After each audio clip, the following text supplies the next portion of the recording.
Olá, que bom que eu tô aqui de volta, que bom que você tá aí e tá disposta a assistir esse vídeo e ouvir um pouco o que eu tenho para falar sobre uma experiência que eu vivi assim ao longo da minha carreira profissional, que foi de responder por várias vezes uma mesma pergunta. Sabe qual era? Assim, ó. Até hoje, tá? Isso acontece, das pessoas me perguntarem: Anita, com o que é que a abordagem centrada na pessoa trabalha? Ela trabalha com família? Será que é possível fazer atendimento de criança com abordagem centrada?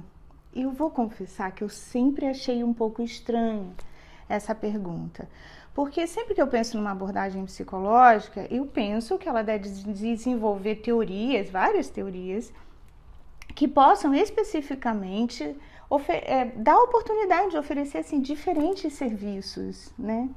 E com a abordagem não foi diferente. A abordagem ela desenvolveu várias teorias e dessas teorias ela teve a possibilidade de construir diferentes serviços. Então o vídeo de hoje vai ser sobre isso. Vamos conversar um pouco sobre as bases da abordagem centrada na pessoa, que fundamenta os serviços que a abordagem oferece. E vou exemplificar isso com alguns serviços. Alguns deles eu vivi e aprendi a fazer, outros que estão surgindo. Então, vem comigo.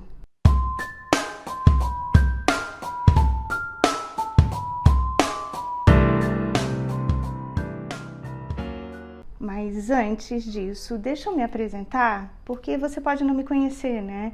Bem, eu me chamo Anita Bacelar, eu sou psicóloga, há mais de 35 anos trabalho com abordagem centrada na pessoa desde o início da minha carreira profissional. E hoje, além dessa função de psicóloga, eu também faço a gestão do Espaço Viver como um todo, né? Então, poder estar aqui, poder usar o veículo os recursos, as redes e as mídias do Espaço Viver para poder socializar um pouco a minha experiência, é um pouco a minha missão e a missão do espaço também. Experiência, conhecimento para ajudar você a saber um pouquinho mais sobre o que é abordagem centrada na pessoa. Bom, então vamos lá? Eu vou começar então, como eu falei para vocês, pelos fundamentos, ok? Pela base, por aquilo que nos norteia. Se você é psicólogo, você já deve ter prestado atenção que cada teoria psicológica vem de uma fonte, né?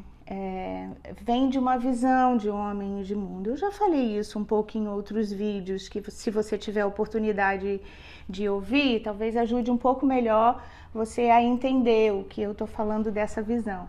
Mas um dos temas chaves para a abordagem é um conceito chamado tendência à atualização ou tendência à realização. Dependendo do momento da escrita do Roger, você vai encontrar um conceito ou outro. Esse conceito, ele fala da visão, da forma como a gente procura olhar o homem. A gente procura olhar o homem pela potencialidade que o organismo dele tem. Como se a gente estivesse escolhendo não olhar para a doença e não trabalhar especificamente com o que está adoecido, mas de trabalhar com a parte do organismo que é capaz de se superar, que é capaz de encontrar saída para suas questões. É como se a gente... Lógico, a gente não está desconsiderando os adoecimentos do indivíduo, mas nossa grande ferramenta de trabalho é encontrar ou buscar ou estar com as pessoas, tentando ajudar elas a localizar o que elas têm de potencialidade. Nossas dificuldades, nossas defasagens, nossos limites, se a gente fica muito fixado neles, a gente não sai deles, né? Fica difícil da gente encontrar saídas. A proposta da abordagem é exatamente ao contrário, tá? É de que a gente possa ajudar o organismo a otimizar o poder que ele tem de encontrar saídas para a vida dele. Bom, esse é o elemento que eu considero chave, que é a visão de toda pessoa que trabalha com abordagem centrada. E aí a gente pode parar para pensar assim, tá, mas se o organismo tem essa força toda, por que será que às vezes ele não consegue, né? O que será que acontece com esse organismo que faz com que ele fique embutido no seu processo de desenvolvimento pessoal, profissional? E hoje em dia, com toda a experiência que a gente está vivendo, da pandemia, tem sido muito difícil. O humano ele está fazendo muito esforço para poder resgatar a potencialidade. Nossas diversidades culturais, de ideias, de pensamento, está tornando isso tudo muito mais difícil do humano fazer. Então, a gente pensa, né? Qual seria o outro elemento que poderia estar otimizando a base para ajudar esse organismo a resgatar a potência que está ali, só não está sendo utilizada? Bom, eu diria que para a gente entender isso, a gente olha para as relações interpessoais. Roger chegou um momento da vida dele que chegou a considerar que a teoria, tudo que ele tinha feito, poderia ser considerada como uma filosofia das relações interpessoais. Por quê? Porque a gente acredita muito que o resgate desse poder, ou até mesmo a perda, né, se dá por meio das relações interpessoais. Às vezes, nós temos relações que são muito facilitadoras do nosso crescimento, que ajudam a gente a se manter nas nossas possibilidades, na visão de um mundo mais ampliado, que nos permite encontrar saídas que sejam equivalentes àquilo que a gente pensa, àquilo que vai nos realizar. Puxa, mas tem outras relações que é muito difícil da gente conseguir se manter no centro dos nossos interesses, porque são relações mais valoradas, são relações julgativas, são relações que o tempo inteiro estão dizendo pra gente que não sei não, hein? Isso aí que você está me dizendo não está muito certo não. Então que estão o tempo inteiro avaliando a gente de uma forma muito condicional. Isso é muito difícil quando a gente está com pessoas que a gente considera muito na vida, muito próximo da gente, que nos avaliam com muita frequência de uma forma condicional. É muito difícil a gente conseguir continuar na nossa caminhada a partir de nós mesmos. O externo nos atrapalha.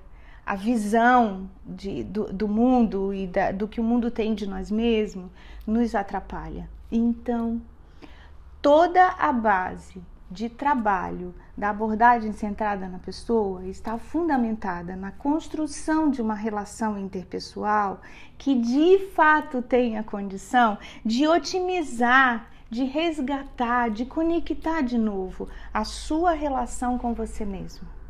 Interessante isso, né? Eu fiz da minha vida a construção dessas relações. Passei a prestar muita atenção nas relações que bloqueiam esse processo e, bom, me dediquei para facilitar processos humanos, para facilitar os meus processos. Eu presto muita atenção nas pessoas que estão ao meu redor, no formato de relação que elas têm comigo, o que eu pretendo oferecer para elas. Então, entendem agora por que eu acho estranho quando as pessoas perguntam para mim que tipo de serviço a abordagem pode oferecer? Eu vou dizer, pode oferecer todos os serviços possíveis onde existam relações humanas, onde existam relações interpessoais. A abordagem pode estar lá ajudando as pessoas a partir desse processo relacional, ajudando as pessoas a realizarem a si mesmo e, como consequência, realizar toda uma coletividade. Então, se você está gostando da nossa conversa, eu vou pedir para você, quem sabe então, se inscrever no canal e deixar o seu like. Isso ajuda muito a gente a difundir o conhecimento da abordagem centrada na pessoa. Mas eu tenho mais uma novidade para você. Eu não sei se você sabe, mas no final do ano passado, a gente lançou uma plataforma de cursos online. O objetivo principal dessa plataforma é que você possa ter acesso aos conhecimentos de uma forma mais prática, de uma forma mais imediata, que você possa fazer o seu ritmo.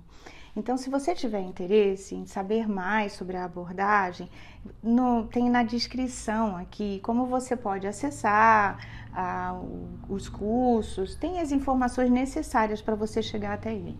E tem mais uma novidade, que ali, provavelmente, tem um cupom de desconto. A gente acabou decidindo dar 10% de desconto para você conhecer a nossa plataforma. Vou ficar torcendo para você passar por lá e que o conhecimento seja muito proveitoso para você. Mas agora vamos voltar ao nosso assunto e dessa vez, nesse momento, para a gente poder falar um pouco sobre a prática. Como é que a gente institui os serviços da abordagem considerando os princípios que eu falei para vocês há tempos atrás, a tendência à realização e as relações interpessoais. Bom, o primeiro serviço que eu teria para contar para vocês seria um serviço que todo mundo conhece, que é o clássico, que seria a psicoterapia individual, e com um objetivo básico, se a gente encaixar o conhecimento anterior que eu falei para vocês, o nosso objetivo seria de, sim, ajudar as pessoas a construir conosco uma relação interpessoal de confiança, isenta de juízo de valor, para poder despertar a confiança nela mesma e ela poder ter coragem para desbravar o seu próprio mundo, o seu autoconhecimento, a sua forma de estar na vida e a partir disso encontrar superação para as suas dificuldades. Bom, quando eu penso na psicoterapia, então ela é longa, né? Ela é um processo de autodescoberta facilitado pelas relações interpessoais que estão ali fomentando a potencialidade do organismo. Mas também é possível a gente fazer um trabalho clínico, ainda individual, que diz respeito a pontos emergentes na vida da pessoa. O Roger chamou isso de consulta psicológica, tá? Momentos em que as pessoas estão com questões muito singulares e que querem encontrar saídas para ela. Mais adiante, os profissionais da área acabaram fomentando um tipo de serviço chamado plantão psicológico, que, ao meu ver, tem raiz nesse conceito do Roger de consulta psicológica, mas diferente de ter essa estrutura muito parecida com a psicoterapia, como é a consulta psicológica, você marca uma consulta psicológica específica, avulsa.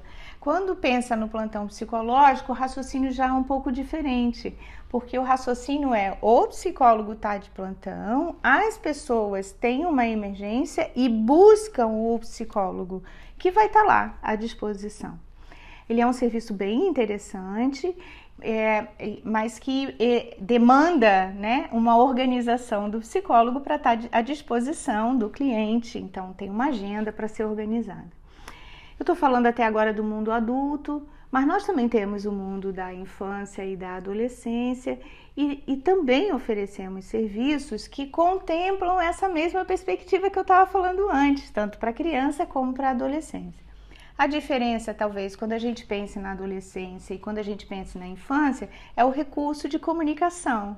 Mas os objetivos são os mesmos. A gente pretende que aquela criança que tem um organismo potente tenha espaço para pensar sobre si mesmo, sentimentos, ideias, formas de reagir na vida. Só que ela não pensa como a gente pensa, então os recursos básicos é o brincar. E como adolescente, ele também tem uma linguagem completamente diferente. E precisamos construir veículos de comunicação com esse adolescente, mas o objetivo é o mesmo. Que o adolescente possa reconhecer a si mesmo no mundo e encontrar saídas que otimizem a potencialização do organismo dele, né? Como se fosse, todos nós estamos aqui para garantir que tenha desenvolvimento humano. Além disso, gente, daí a gente pode abrir para cenários, né? Onde tem relações humanas? Na educação, na saúde, no jurídico. Todos esses cenários, esqueci um muito importante, no trabalho, né? Todos esses cenários e muitos outros que eu poderia falar aqui, eles estão repletos de relações interpessoais? Família, casal. Então, na verdade, quando eu penso nas possibilidades da abordagem, de serviços da abordagem, eu diria, sim, onde tiver relações interpessoais, é possível a gente construir um serviço que tome como base os princípios da abordagem centrada na pessoa. Bem, eu acho que eu já me alonguei demais e eu já estou pensando que vocês já podem estar querendo dizer chega, Anitta. Bom, mas de qualquer forma, se você chegou até aqui, eu agradeço muito a tua participação. Não esquece, se gostou das informações, faça lá a sua inscrição, deixa o seu like e visita a nossa plataforma. Eu vou amar estar com vocês, sempre.